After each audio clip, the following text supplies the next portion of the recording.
make sure that that program doesn't contain controversial subjects, and you're not impolite to people. No, definitely not, Dad. You know me. I'm never, ever controversial or impolite. Yeah. Okay. Welcome to Conversations with your lovable, never pisses anyone off, never been banned from Facebook or YouTube, never been sabotaged or censored for politely expressing a difference of opinion. Ex-Muslim host Aina, keeping it non-controversial.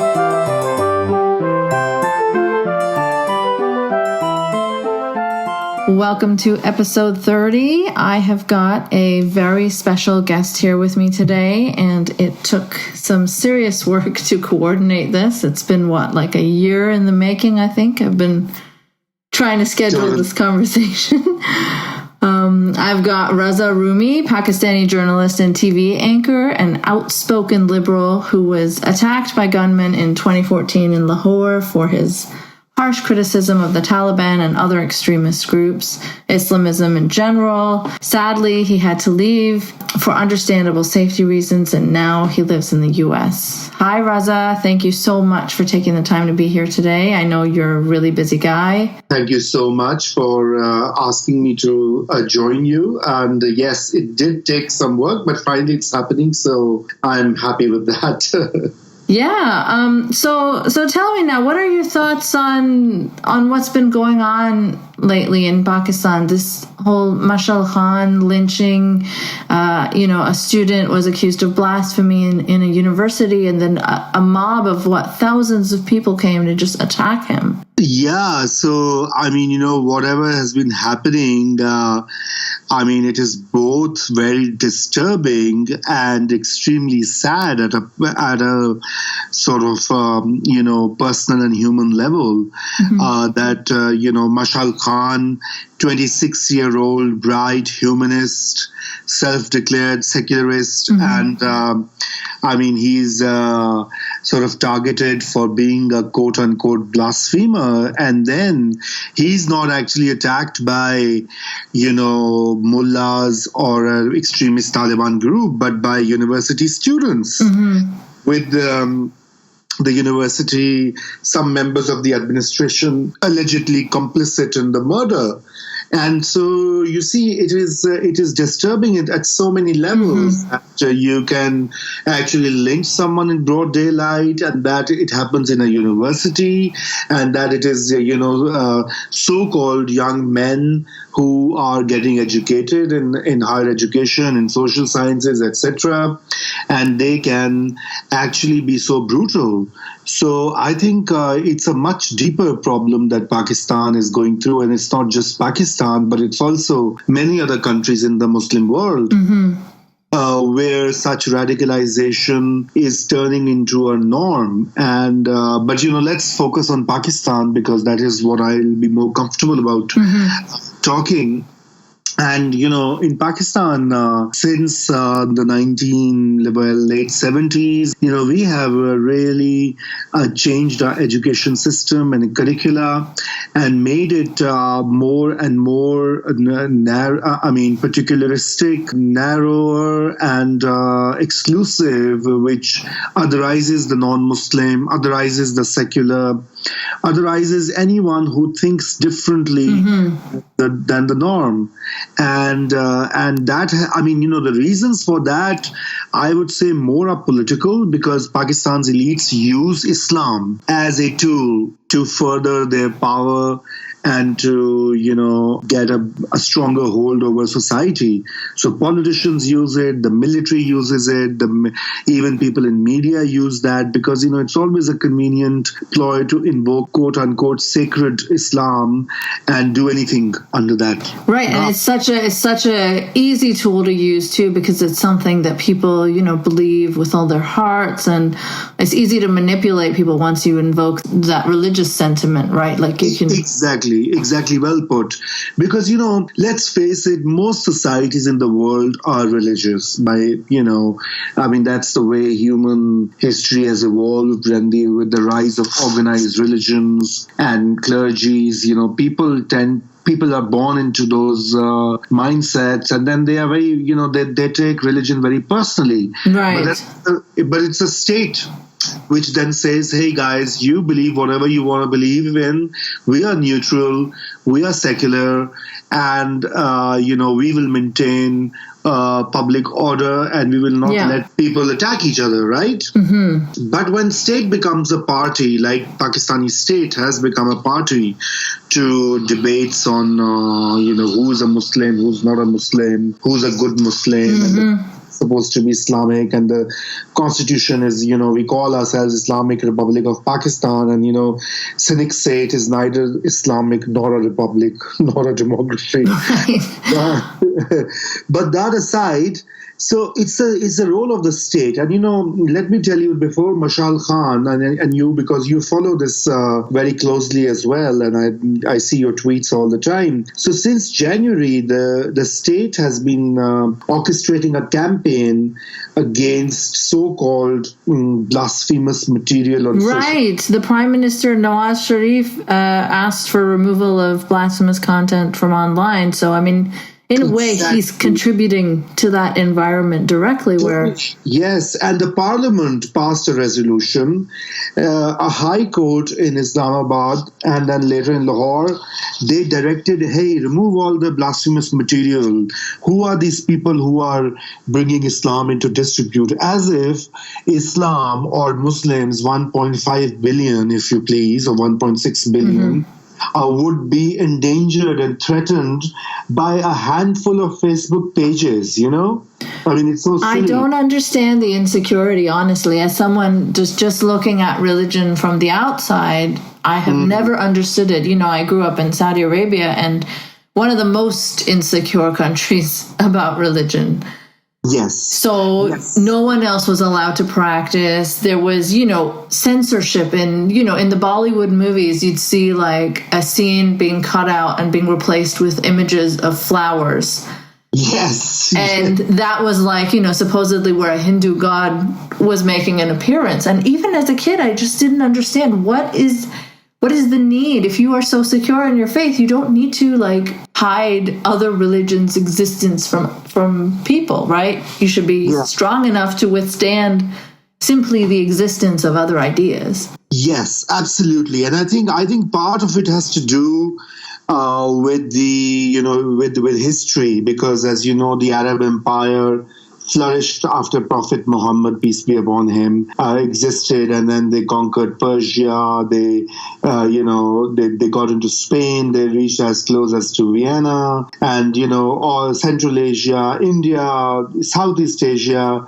So it was a huge empire, and I think in that, and then there's a whole history of battles with Christianity, in the form of crusades, etc. And I think that is when this whole narrative started to build up, that to keep political power, you had to play this insecurity card, and that has gone into the sort of collective memory and psyche of Muslim societies, and particularly the clerics, because at that time the theologians or those who craft theology, they were in the service of the Arab Empire, and they came up with all these ideas of insecurity, and because that was a response. It's not too different from, let's say, what the American, by that I mean the US government keeps on saying about the national security threat. Everything is a threat to America. UFOs are a threat. Yeah, but I mean, things are allowed to exist. Other opinions are allowed to exist. There's I agree. I mean, there I can't disagree with you. But having said that, I mean, it's a need of the empire. So they and that's the most surprising part, that over time Muslims have become more and more inward looking. I mean, if you look at Islamic Spain, for example, so much of inquiry into philosophy, history, sciences, astronomy, that cannot take place without questioning, without reason. Right, exactly. They're holding progress back. I mean, Exactly. So if we have in the last, let's say, few centuries, we have really regressed and we've become inward looking.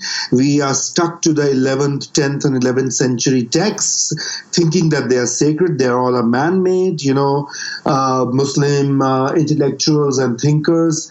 Some of them try their best, but by and large, these societies have stagnated. And this is why you will see that despite so much wealth and clout and power, I mean, how many Muslim scientists can you think of, other than, say, a couple here or a couple there? And those who flourish, they actually do when they are in Western societies, when they migrate and find kind of academic freedoms. Or how many writers or artists you can think of, because these societies kind of by regressing they curb freedom of thought, right, and creativity as well. But one thing I saw when I lived in Pakistan briefly is that there was like a very amazing, thriving art scene that was kind of underground, and there was so much fantastic creativity in there, but sadly it just doesn't get the exposure that it deserves, because but that is the whole problem here, that it is not just Pakistan. I mean, Pakistan has, as we speak, we just spoke about Mashal Khan, but at the same time, paradoxically, Pakistan has a very a thriving music industry. Out of pain comes like this beautiful creativity sometimes. And great artists who are making their mark globally. I mean, they go and they get exhibited all over the world. They hold exhibitions. You have poets and you have writers and you have and same is the case with Egypt. Same is the case. But this is the case when they are fighting this uphill battle against their entire country's system, basically. So imagine what it could have been like if people were to support them generally. It could have been magnificent. Exactly. So going back to that whole debate, so the state, and not just that, going back to Mashal Khan's lynching, and it was not just that the Prime Minister said that, then they issued notices, in the newspapers and on television. If you find any blasphemous material, report it to this number. Yeah, that's horrifying. It's like 1984, kind of. Totally 1984, and to law enforcement agencies, like the FBI equivalent in Pakistan, FIA. And so, how easy it is to doctor images. I mean, I can post anything. I can take a screenshot and doctor it and say that you have posted this thing. Except I openly blaspheme anyway, so you don't have to doctor it. but here's the thing. I don't understand. Can I call you a serial blasphemer then? Please do. I'm joking. Certainly. It's fine. I make my parents very proud. Not really. They're not thrilled about that part. I bet. But they're okay. So what I was going to say is that I find it shocking that there are any supporters at all for this, because you can see how quickly it can be used against anyone. Like we had a preacher, Junaid Jamshed. He used to be a pop star, but then he became an evangelist type preacher guy, and he was accused of blasphemy. Like at the drop of a hat, anybody can be accused of blasphemy. Like he was a right-wing, hardcore religious guy, and he had to flee as well. He's no longer with us because he died in a plane crash, but he wasn't spared from blasphemy accusations. Yes, poor guy, and he had to leave the country, I think, for many months. He was in the UK. And that's also ironic because, a lot of the preachers think that Western societies are all evil and they have loose morals. But that's where they go when they want to be safe.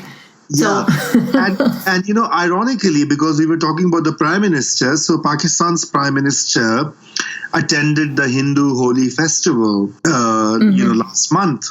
And there he actually made a very good speech about tolerance and about et cetera, et cetera.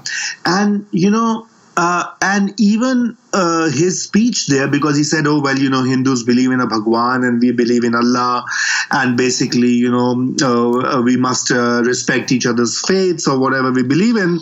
And people in Pakistan even accused him of blasphemy. That he, that's the whole irony. Here's the Prime Minister directing the law enforcement, hey, don't do this, and Prime Minister gets, so as you rightly said, it's such an open and, vague concept that can be easily abused. Or even just used, I think.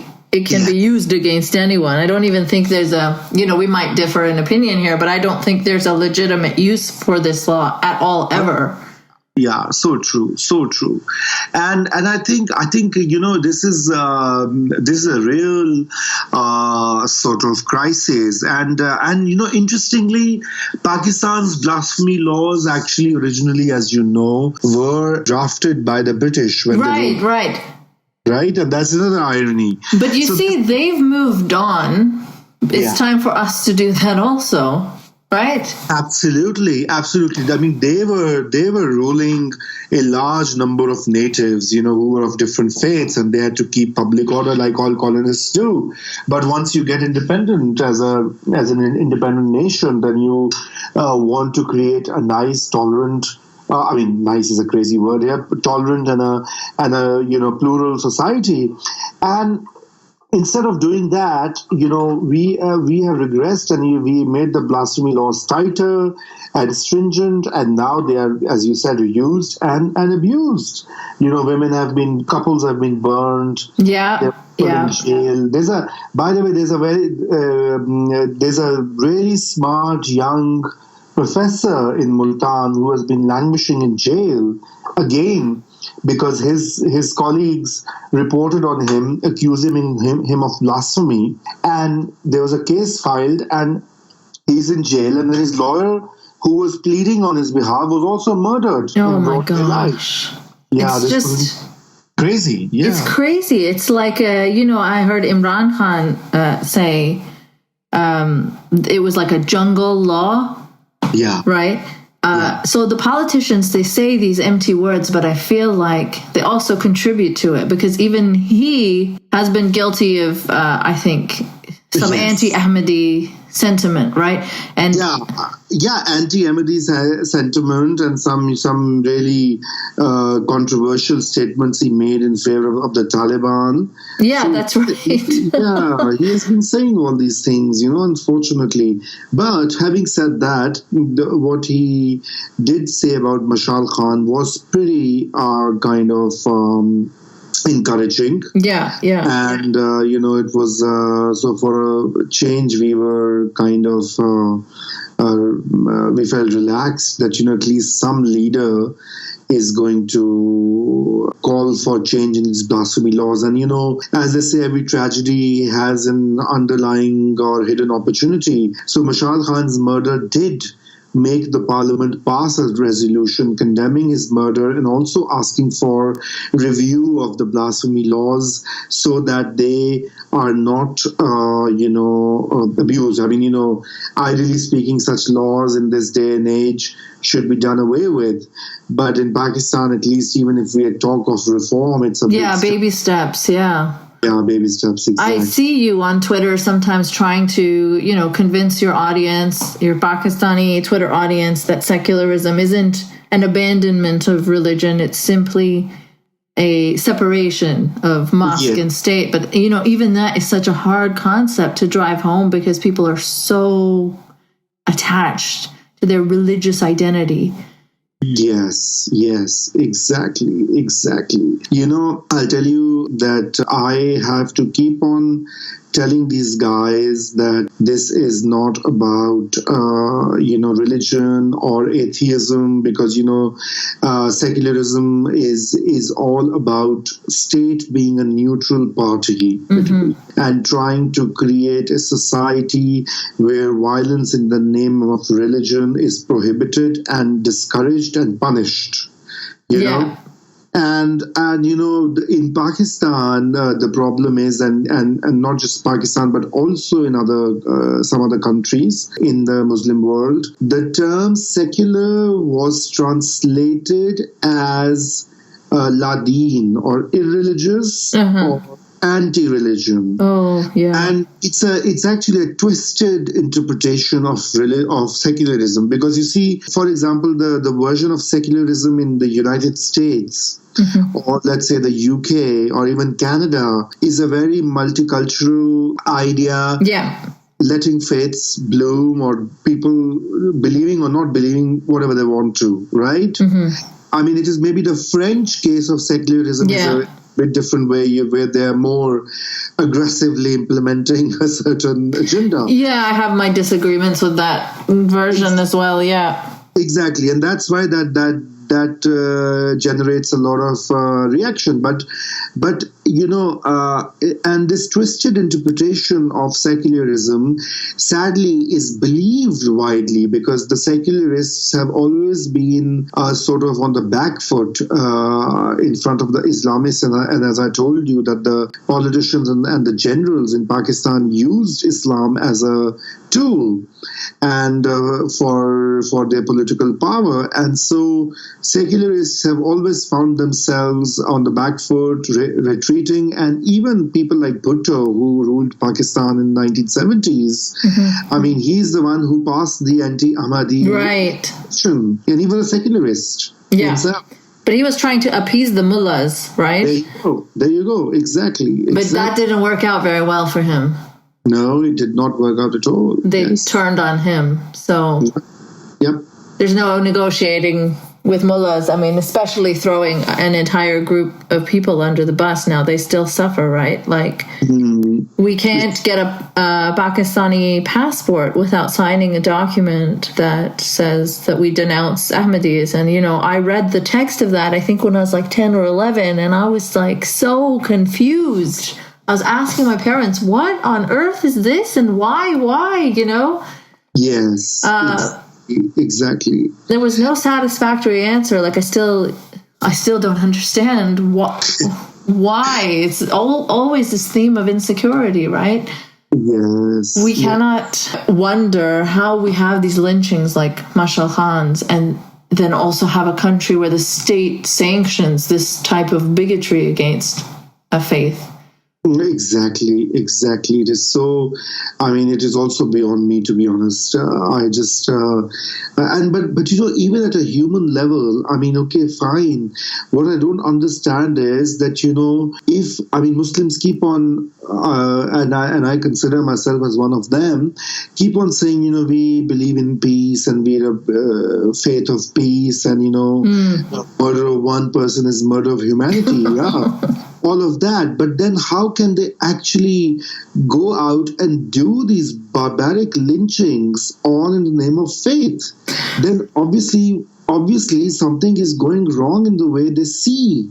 Yeah, my guess is that those are not the same people, right? Like, I have a scriptural issue with those quotes because I feel like they're not accurately representing. But anyways, that's a different discussion.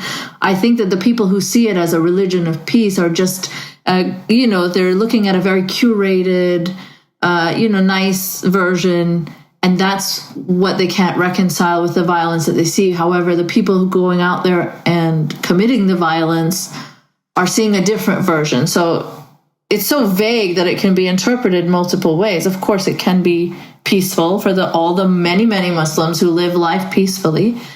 And it can be non-peaceful for the people committing these acts of violence. So, exactly. I will tell you. I will give you an example of my own family. And I think you will relate to that as well. I come from a fairly religious family. Particularly, my mother is a practicing Muslim who prays 5 times and fasts in Ramzan. Her brothers and sisters are also like that, and my father, he's the one who used to take us to Sufi shrines, etc. So they're Sufis, your family? Well, they are inclined towards the Sufi, sort of ideas. Yeah, my family too, actually. Exactly, but that's the majority. That's the majority in South Asia. But it's becoming demonized at a very fast pace. They're seeing Sufism as a form of heretic sort of Islam, like where only Wahhabism is the purest, most rigid form. Yes, exactly. And that comes, from the, mostly from the Wahhabi ideas from Saudi Arabia, yeah. Basically. So, but I'm telling you that, so they fast and they pray and, they are God-fearing and they do all the things that call the rituals. But I have never, and that's why even this thing affects me so much, that I never heard anyone in my extended family ever justifying any level of violence. In fact, whenever the idea of, they would say, oh, this person is insulting to one of the religious figures or the text, and they would say, oh, well, we should ignore that because that's what the Quran says, So it's about how you interpret the... It's a lot of cherry picking, yeah. Also, yeah, true. Yeah, I mean, my family also is they are not that religious actually, but they are, people who practice religion. So, but they're very liberal and they've never kind of forced religion on their kids, my parents, and we've had open opportunity to question and have debates, and they know I'm a non-believer for half my life, and they kind of weren't that surprised because I think they saw it coming from when I was really, really little. I'd be like running away from my Quran teachers. I'd get on my bike and hide, and my dad would drive around and try to look for me. And so they weren't that surprised. But yeah, so there's a completely different picture in the minds of many, many Muslims. So that's why they always say this has nothing to do with Islam, right? Yes. But I feel that is actually not helpful. If you acknowledge that these people are also inspired by the same thing, then you can actually try to unravel and figure out the problem. Right now, it's just a case of blind denial. I feel like this nothing to do with us, nothing to do with Islam is not helping anything. Yes, exactly. And but this is a debate we should have once again. Okay, we'll do it again. Theology, texts, the interpretations. Because my view, just to summarize, my view is that like any other group of people or community, the way, and I've written quite a bit on this as well. I mean, within Muslims, there's so much diversity, you know. So, and the thing is that, over the centuries, Muslims have defined themselves in different ways, imagined themselves in different ways. What we are seeing, particularly in the last few decades, since, the decolonization in the Middle East and decolonization in South Asia and parts of Africa, what we are actually seeing is a kind of a post-colonial experience of these societies in reconciling, and coming to terms with their brutal colonial past, and also a kind of fear of modernity. And but where does that fear of modernity come from? Yeah, so I guess that basically comes in, because the idea of modernity is so rooted in the Western world. And remember that the Western world, particularly Western Europe, I'm not including Canada because Canada is a do-gooder, but, much of Western Europe was a barbaric colonist. Sure, but things have changed now. There's secularism and, fight for the equality for minorities. We don't have that in the Muslim world. But it takes time. Now, of course. Look at Africa. Much of Africa was liberated, in the 50s and 60s. Pakistan, India got freed, became new states in 47. And in the span of history, this is not too long a time, let's also see that. Yeah, no, I completely understand. And also, out of all the Abrahamic religions, I do acknowledge that Islam is the newest one, but has had the least time to, dilute itself and modernize. And so I do get that. But, No, and I'm not an apologist. I mean, I'm not. No, I know. I'm not saying that why an extremist or a violent mullah or a violent militant, why they're going it. I mean, yes, there is politics there, but certain kinds of violence we just must not have any place under any circumstances. That's a kind of opening banner. But at the same time, living in the United States for the last 3 years. It's been exactly 3 years now. Yeah. I have realized that, there is such little awareness, of the Muslims and the Islamic world or the Muslim world.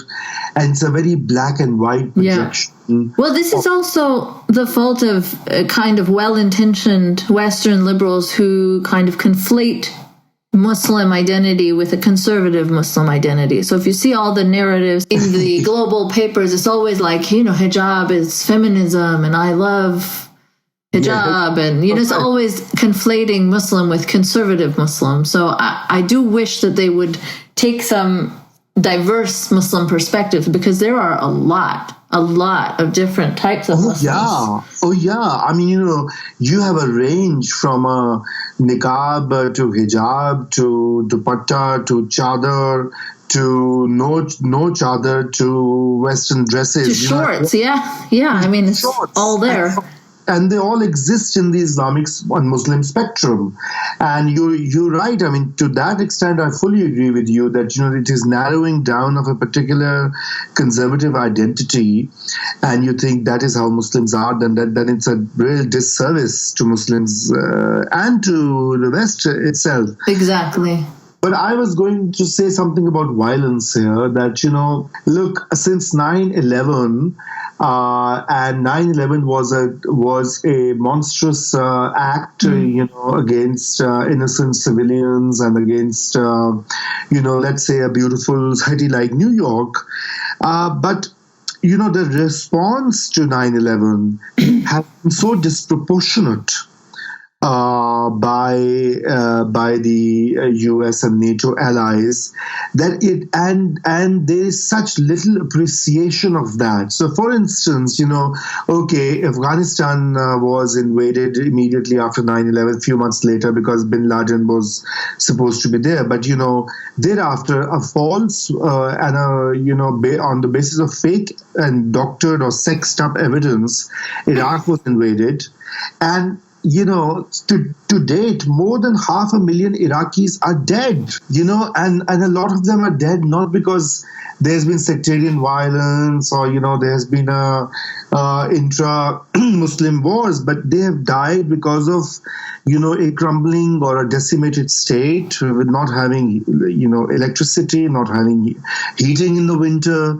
dislocation, hunger, and, 500,000 or more than 500,000 people, and there's little awareness. Of course, the Western bleeding heart liberals do here in America also say a lot about that. Yeah. But at the mass level, there is no such. Well, yeah, I mean, they just elected Trump. So. Yeah, they just did that. And then you look at Libya, again, a state. Okay, fine, Gaddafi, I hold no grief for him. I think Gaddafi was a really monstrous dictator. But then you actually destroy a whole state and a country, and you leave it open as a playing field of Islamic State. And now Islamic State and Al-Qaeda have made bases there, right? So in a way, these policies have also fed.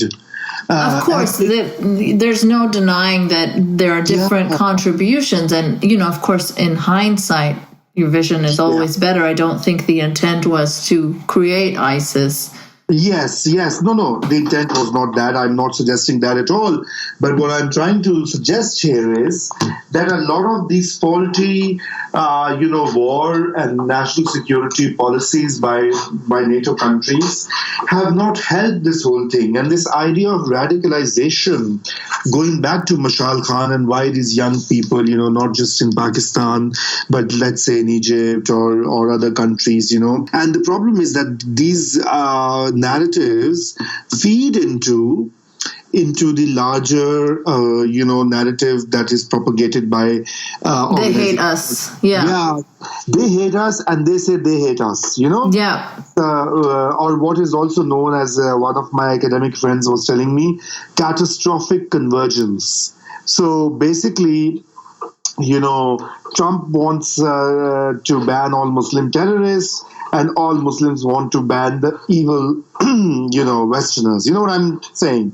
A ban or harm or whatever. But there's such an extreme polarization right now. It's really something I haven't seen before. It's, I could very comfortably say to people that, look, racism is in sharp decline in the West at one point. And I could say we have it so much better, and this is an improving problem. And you can see that this is a sign that you can change people's minds, and ideology collectively in a society can shift. However, now it's at a sharp rise again. So I don't really know where that's headed, where we're going. The far right and the alt-right rising and converging with all sorts of movements it's terrifying to me. Yeah. And so they feed the Islamists, and the Islamists feed them, and they hate each other, and they both just grow and grow and grow. And where are we going to end up? Will we have to pick a side, like between Nazis and jihadis?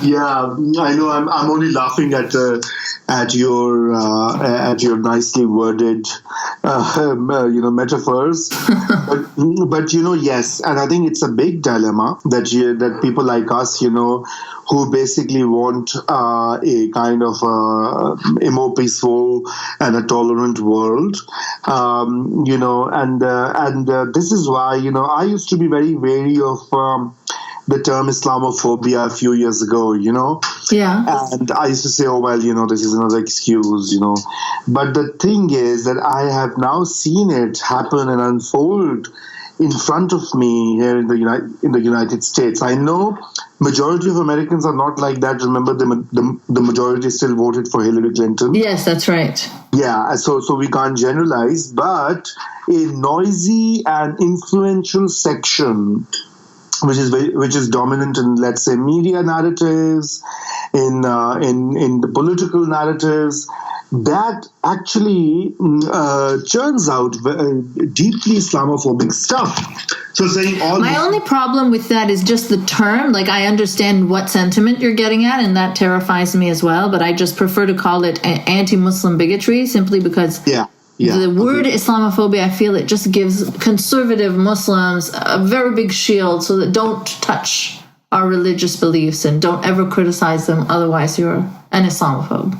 Well, as Shakespeare said, what's in a term, what's in a name. So, I mean, we can name it anything. I mean, I know Islamophobia has a peculiar dimension, but what I'm trying to say here is that it is this feeding off each other, that in a way Islamophobia and Islamism, if we were to treat them as very broad and strip them of the political sort of dimensions, they feed into each other. So every statement that, let's say, a far right leader in Europe makes is music to ISIS. Yes, exactly. They celebrate Trump and Marine Le Pen and they say, see, we've been telling you, this is how these evil non-Muslim Christians are. Right, also people on the Western far right, they celebrate every Muslim attack almost. They're salivating because they just want to pin it on Muslims. I've seen, like the Quebec mosque shooting, when people thought it was a Muslim attack, or the far righters came out and, they tweeted about it. They were almost like giddy with excitement that they could pin another attack on Muslims. And then it turned out to be a far righter. And then they kind of went silent. So it works both ways, and it's horrific. It just increases that polarization. So, and I think at some level, whether overtly or not so overtly, there's also a racial dimension to it. Oh, absolutely, yeah. And because, for example, some lives are meant to be more important than the others. So the white lives are better than brown, and brown are better than black, and black. Well, that's the whole BLM movement, right? Yes. So look at, for example, again, I would go back to the Middle East, and I'm just saying this because, look at, I've met so many Syrians here, not just refugees, but also people who've been living here in the US. And that's a great thing of being here, that, it is it allows you for a diverse engagement. And Syria was before this turmoil was a regular secular country. Yeah, I remember. Yeah, and I think that there was even like a hijab ban or a niqab ban. I can't remember exactly, but one of those things happened in government offices, I think.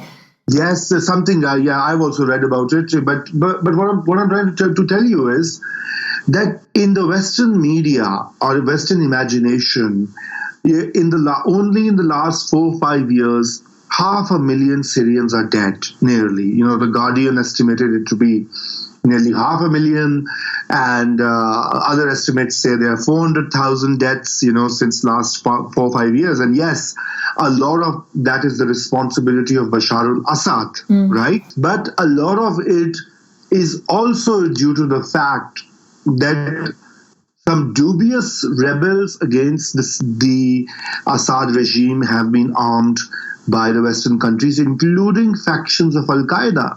So imagine the craziness that on one hand, there's been a war on terror for 16, 17 years against Al-Qaeda, and on the other hand, now to achieve a certain objective, some of those factions are still being armed in Syria. And what are they going to do? Okay, they'll get rid of Assad, and are they then going to create another Islamic state?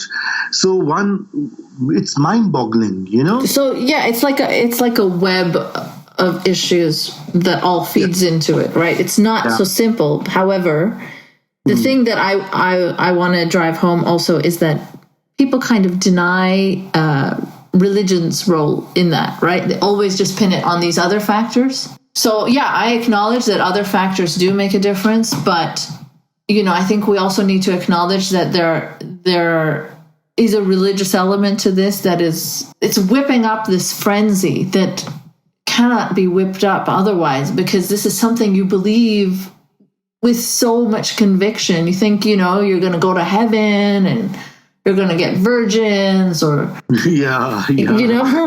So that no, I'm not discounting that. I think a lot of this radicalization, particularly of these extremist groups, it comes from these really twisted and bizarre ideas, and some of the holy texts stretched beyond beyond the limits of reason. I mean, I don't think they're stretched. But okay, even if suppose they're not stretched, and I take your point, But what I'm saying is that Western world is not helping this either, and that is what I would through your podcast like to highlight. Highlight, and because if Canadians and Americans and everywhere people are going to So what do you recommend? What is something that is helpful do you think? Oh, that's a very complicated question. Okay, what can the individual do? What can I think the individuals, what they can do is basically pressurize their governments, Western governments. But on an individual level, like just educate themselves about Muslims and not feed into the far right mania that Trump is causing. Absolutely. Number one thing is that, know more, learn more, read more. Facebook pages, Wikipedia pages, tweets are not a substitute for knowledge or insight. Okay, you have to read or you have to watch reasonably sensible documentaries, if you don't like reading. Yeah, here's the thing though, so a lot of people, they'll read the religious scriptures, the Islamic religious scriptures, and they'll get terrified by them. Because there are some verses, that sound violent, or whether you think they're stretched or I think they're not stretched. I think, but what they don't take into consideration is that not everyone is like a Islamic robot enacting each and every verse, right? Like a lot of the Pakistanis that I know, I actually know the scripture better than them because, when I was a practicing Muslim, which didn't last long, but I didn't really bother very much reading about the scripture. I just read the curated versions I was presented, and when people would say that so-and-so hadith exists, I would just not believe it. But so here's the point I'm trying to make, is that a lot of Muslims, they don't know of those violent verses that people are looking at, or those hadith that they're looking at and saying, oh my goodness, is this what Muslims believe in? There's so many verses like that in the Bible, and we need to have this detailed conversation because we should, I think, debate and discuss this issue as well. Because I'll tell you something. I'll give you one example. What has also happened is there is a scholar here in the U.S. Called Amina Wadud. I don't know if you've heard. Oh yeah, she doesn't like me very much. Well, obviously because of your hijab battles. But anyway, other than that, Amina's work, scholarly work, which I'm referring to, and people are different on social media. Social media. That's the problem. Social media is that it ignites you, it agitates you. You have to respond immediately. You have to get angry. So her scholarly work. So like her work, her first book is called The Quran and the Woman, and she basically, her argument is that the Quran was written in a classical form of Arabic, which nobody speaks today, for centuries now, because Arabic has modernized. And through the centuries, that original ancient Arabic text has been translated into modern Arabic or modern other languages, and that's how we have distilled knowledge and information. So she went back to, as a part of study, she went back to the roots of the Arabic used in those days, and she tried to learn that language. And she discovered that the patriarchal translators in the 9th and the 10th and the 11th centuries had actually changed the meaning, a lot of meanings, and inserted things which one of the biggest critiques of on some of the verses is that about the role of women and how husbands should treat their wives and all of that, and we all grew up, and so she actually kind of challenges that and shows that how some of what we have understood or some of what we have found is actually so disturbingly distorted. And now, of course, it's not easy it's not for you and me to fix this or whatever. But it is surely a kind of food for thought that there's so much that we need to do with what we understand. I've come across this argument before. I'm just going to say that if you imagine that this is morality coming from around 1,000 years ago. just knowing that alone, you know that some of those things are going to kind of not fit into the 21st century. So to say that all of that is just a misinterpretation to me sounds like a sanitization, right? Like, because these issues consistently exist in the Bible and in all the Abrahamic scriptures. Sure. Exactly. They're commonly shared. Yeah. So it's not just that, I just feel that religion itself is patriarchal and created for men. So why would the patriarchal scholars not make it suited to them? But anyways, I don't want to bog us down in that. I would slightly revise that when I would say that, and I would say organized religion by institutions that emerge from that faith. So, like the clergy, and that definitely appears to be and is very patriarchal. I don't disagree with you here. Right, yeah, not all religions. I mean, have you heard of Satanism? No.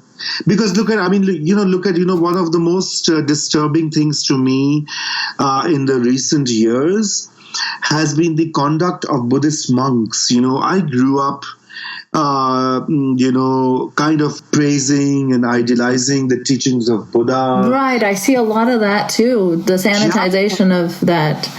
Yes, and look at the monks in Sri Lanka, in Myanmar.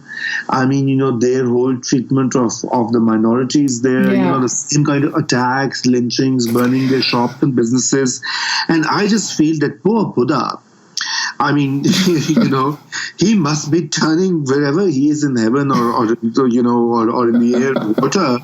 He must be saying, what the hell? What has gone wrong with my so-called, preachers and monks? Because, it is the organized, when you organize and then create this institution of clergy that collects gold and material and money and, gets land and asserts power the way they assert power in Pakistan or in Egypt or in Turkey, then, you lose that kind of the spiritual element, and only this shell remains, which is very patriarchal. But can't you just have that spiritual element, just put on some music and light some candles and sit down? You don't really need a 2,000-year-old morality for that, do you? Well, I would say that, I would say that it depends from person to person.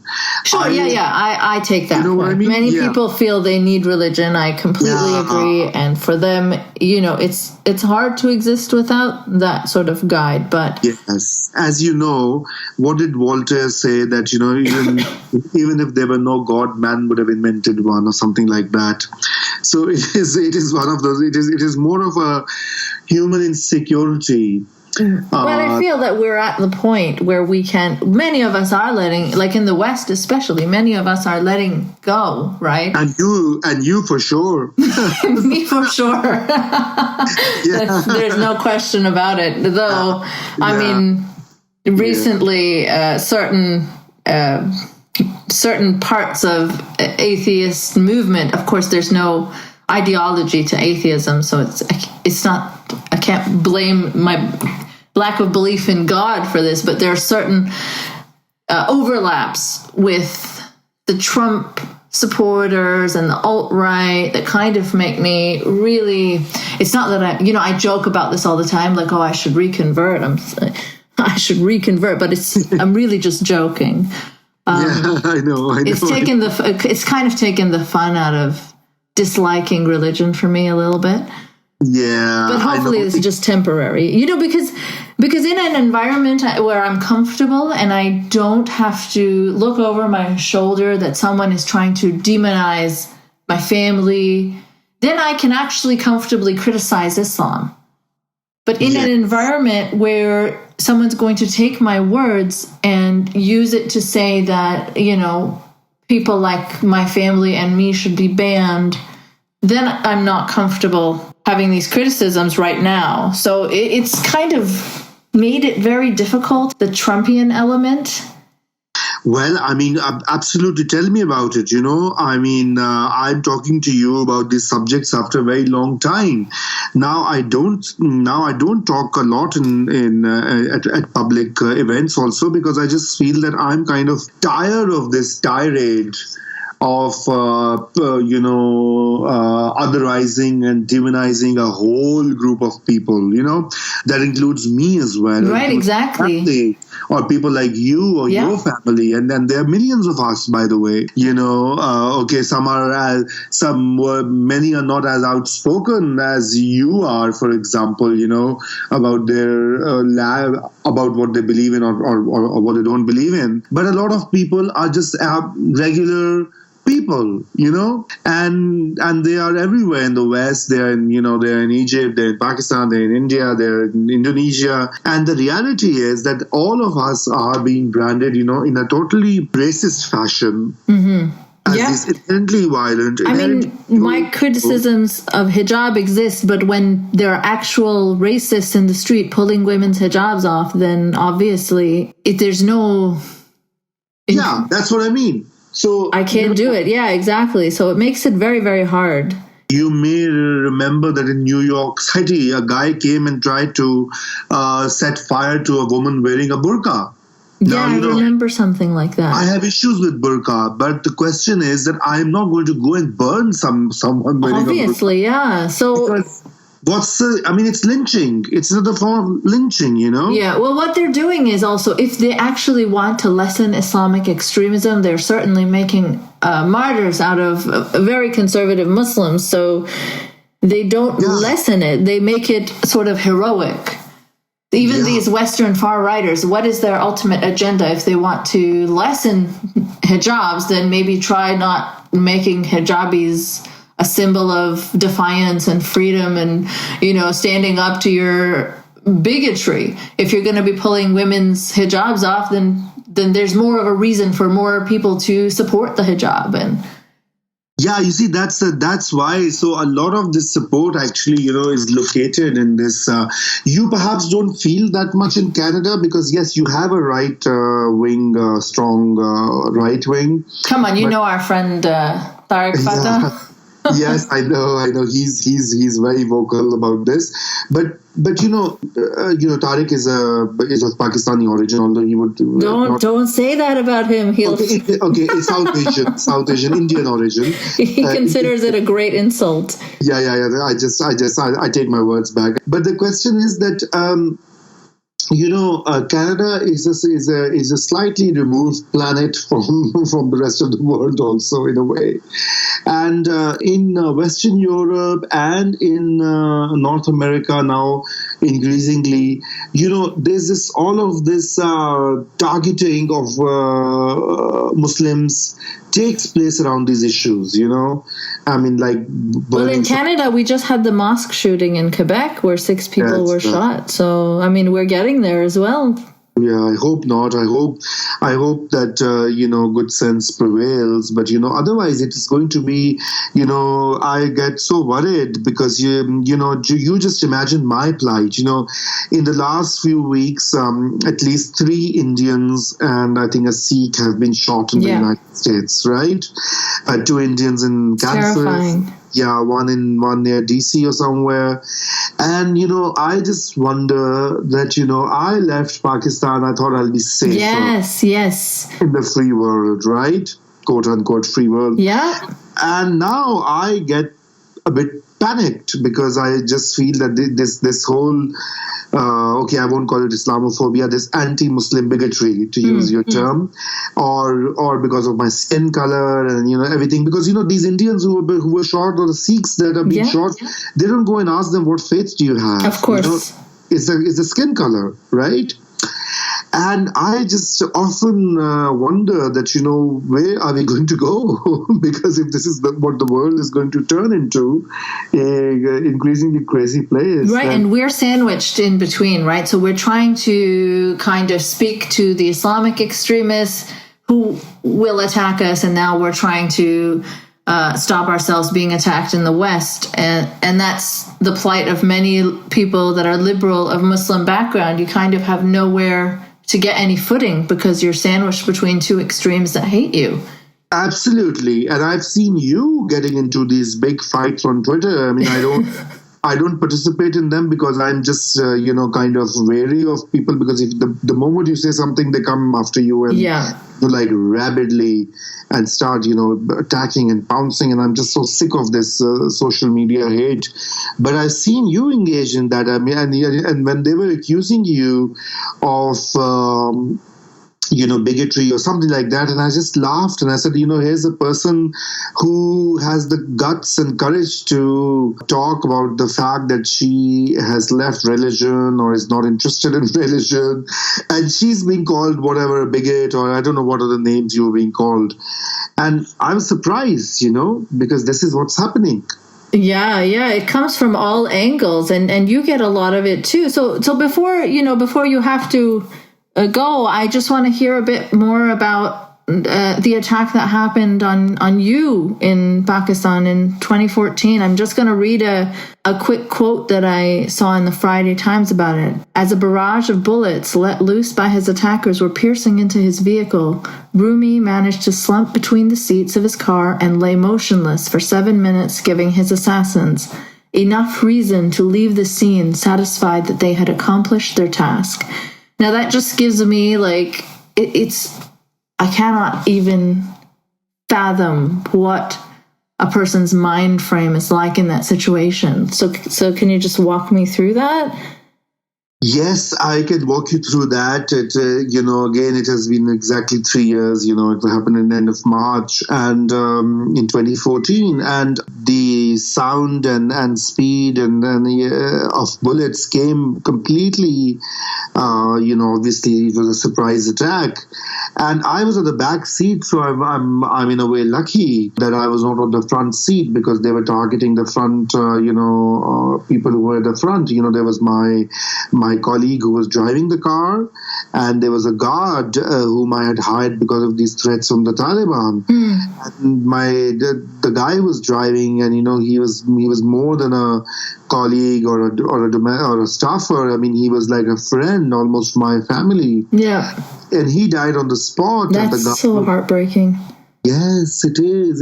And so, luckily my mind kind of worked in a really, interesting way. I think the self-defense or the instinct really worked. And within a flash of a second, I just ducked and I lay on the floor of the car and, at the back.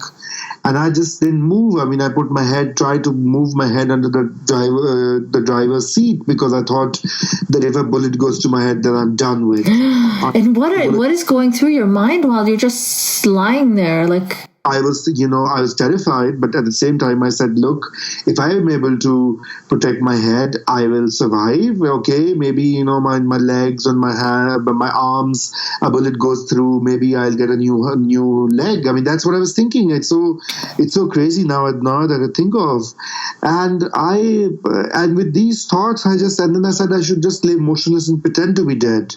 So that happened, and I just for at that time I just lost faith in so many things, in humans and in the world. I mean, I just went through a big trauma phase in my life. It took me, I mean, it has taken me a long time to emerge out of that, but thankfully I am getting better with that. But my biggest worry now is not so much about myself. I don't really think that it is my safety, security. It is more to do with the fact that what if something happens to people who are associated with me? Yeah. You know Pakistan and Saudi Arabia. You don't go alone. You go with friends. You go with a driver. You go with other people. Yeah. Unlike the West, where you drive alone to the grocery shop, or it's a more communal style of living there.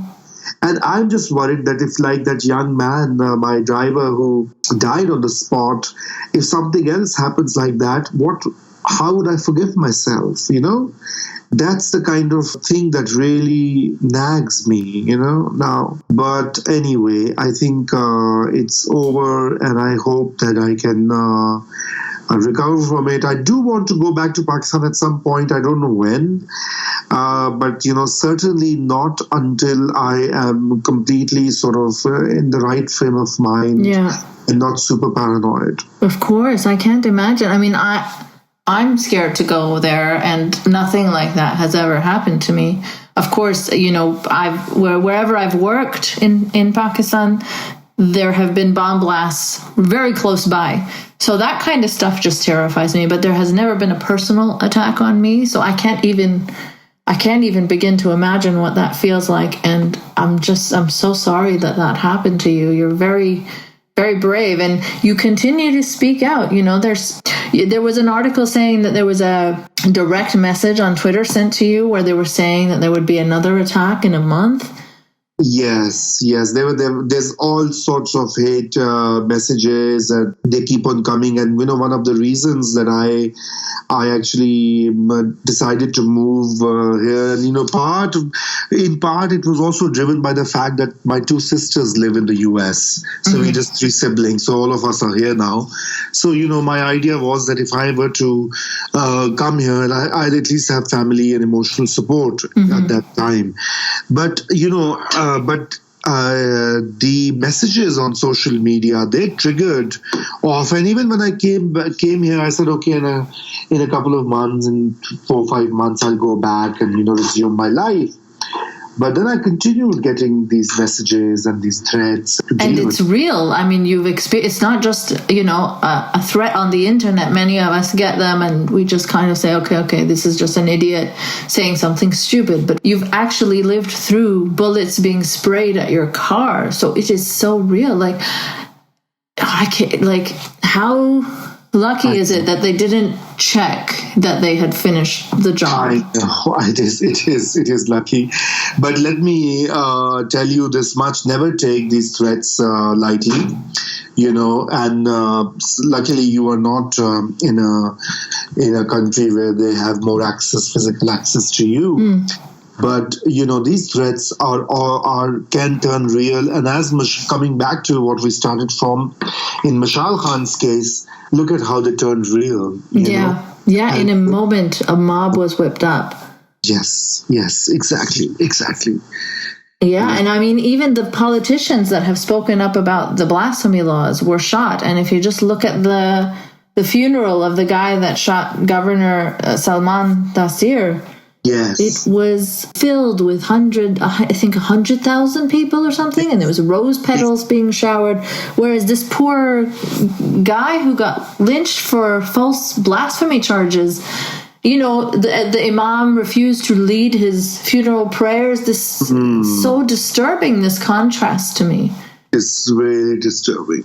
Unfortunate, so unfortunate. Yes. Yeah. So, I mean, I don't know. How do we pull ourselves out of this? How does Pakistan pull itself out of it? I mean, I read today that they have passed a bill that makes reading Quran compulsory in school. Yeah, you see, that's the whole thing. I mean, there's appeasement all the time. You can't try to appease mullahs. They're never going to be satisfied. They will never be satisfied. You need we need less religion in schools, obviously. And now we just had this lynching, and we're passing a bill that says more religion in schools. So But even, let me tell you, even progressive Islamic scholars, like Hamidi, he says, and no wonder he's not in Pakistan, he's also living in Malaysia.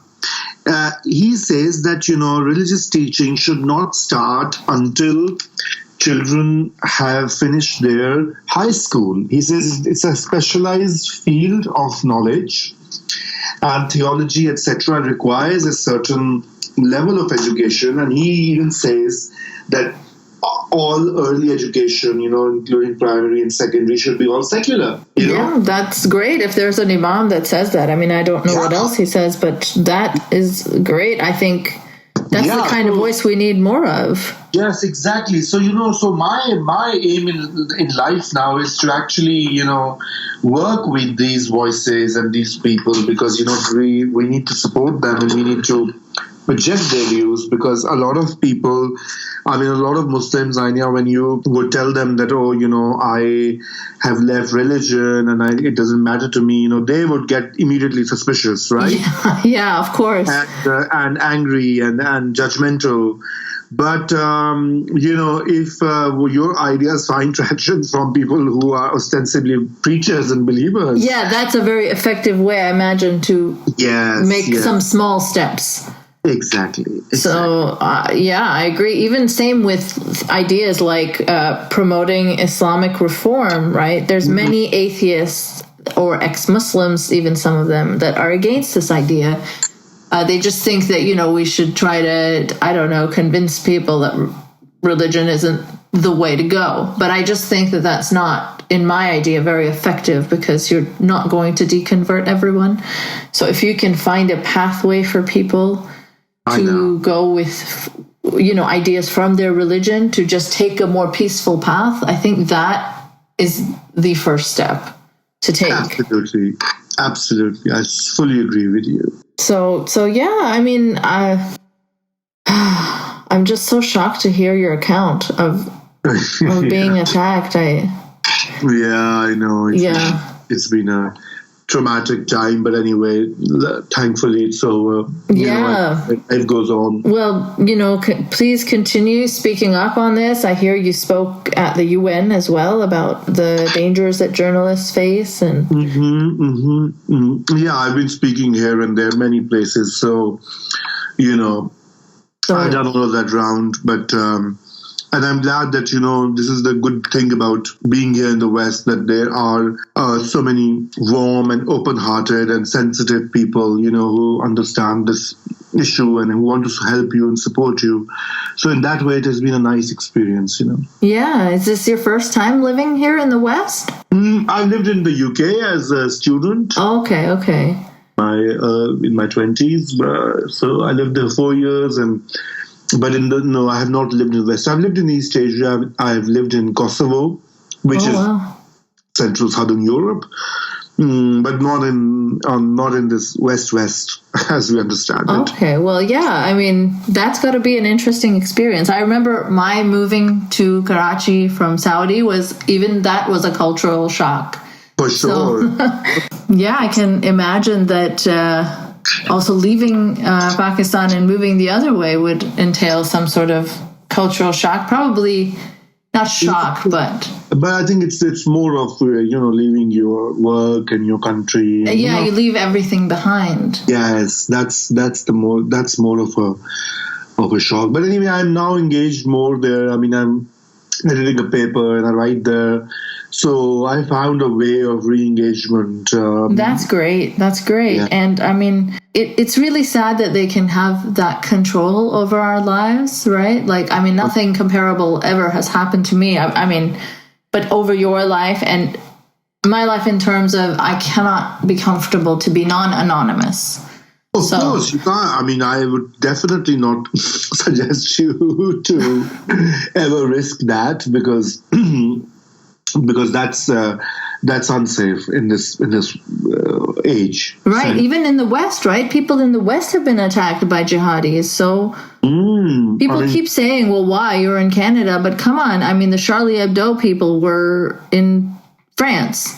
Yeah, absolutely, and in Britain, that the Ahmadis have been murdered, man. Yeah, so nowhere is really safe from that, and it really sucks that they can control people's lives by fear. But as long as I think we keep speaking, you keep writing, I think we're doing our part to make some small change, maybe. Absolutely, I fully agree with you. All right. Thank you so much again. And we must speak again. We'll do the debate or whatever. It was an absolute pleasure speaking with you. Thank you for taking the time. Bye-bye. And take care. Take care. Okay. Great talking to you. Yeah, Bye. it was wonderful talking to you too. Well worth the wait of 1 year. Okay, good. All right. Thanks for listening to another episode of Polite Conversations. You can support this podcast by sharing the shit out of it, making some noise about it, or contributing via Patreon. Patreon.com/nice mangoes. No E in mangoes. Also, you can follow me on Twitter @nice mangoes. If you want to make a one-time donation instead of a monthly Patreon one, you can do so via PayPal. nicemangoes.blog@gmail.com. Remember, no E in mangoes. If you've got an interesting story and would potentially like to be a guest, you can email me there too.